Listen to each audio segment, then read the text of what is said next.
Cette école, ce collège Chateaubriand, c'est un collège un peu particulier parce que c'est un vieux collège chargé d'histoire. Rappelons-nous que dans Cateau Collège, les enfants, Rémi, Pépé et Mathilde, ont découvert une crypte et un passage secret sous leur collège. Donc imaginez suivre des cours dans un endroit comme ça qui est supporté par une espèce de mystère. En plus, c'est un collège que j'évoque surtout la nuit. J'ai été interne quand j'étais enfant et j'ai découvert ce moment invraisemblable dans lequel tous les élèves disparaissent et on se retrouve, une petite caste, un petit clan d'internes, une petite bande, seul dans le collège la nuit. Et je me souviens comment les externes nous regardaient avec à la fois une sorte de sentiment de pitié, ils restent là alors que nous rentre chez nous, et en même temps un sentiment un peu de crainte. Voilà, c'est le noyau dur du collège.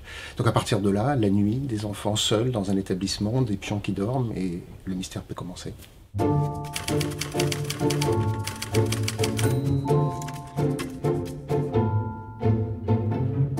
Je crois qu'il y a un rapport très particulier des enfants au roman policier. Moi, quand j'étais petit, je dévorais tout ce qui était histoire policière, du Club des Cinq à Fantomette, de Bob Moran à Agatha Christie.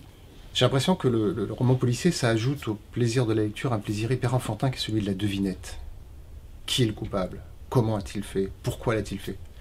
Et peut-être que le lien du roman policier avec l'enfant, ça tient au fait que quand on est enfant, on a une compréhension extrêmement limitée du monde. Les adultes sont déroutants, mystérieux, parfois inquiétants. Et grâce au policier, tout d'un coup, on découvre qu'avec un peu d'esprit déductif, avec un peu de courage, avec le sens de l'observation, tout d'un coup, on va pouvoir agir sur ce monde. On va pouvoir d'abord mieux le comprendre, et puis on va aussi pouvoir peut-être réparer des torts, on va pouvoir corriger ce monde dans lequel on entre. Et moi j'ai l'impression que si je suis devenu écrivain, c'est parce que j'ai jamais pu devenir détective.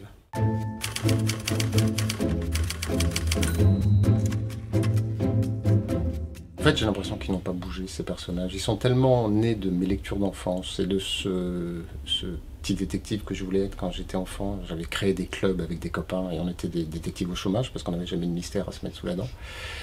Qu'ils sont vraiment nés de ça, de ces personnages comme ça qui incarnaient pour moi ce que je voulais être quand je serai plus grand.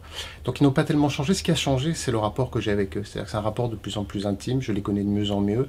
J'ai l'impression de les avoir approchés comme ça année après année.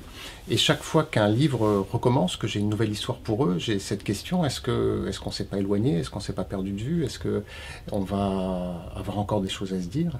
Et j'allume mon ordinateur, je commence, et tout d'un coup, ils sont là, ils arrivent, exactement comme autrefois, et j'ai l'impression qu'on reprend une conversation qu'on avait quittée la veille. Il y a une espèce de petit miracle autour de ces personnages-là, de ces amis de 30 ans.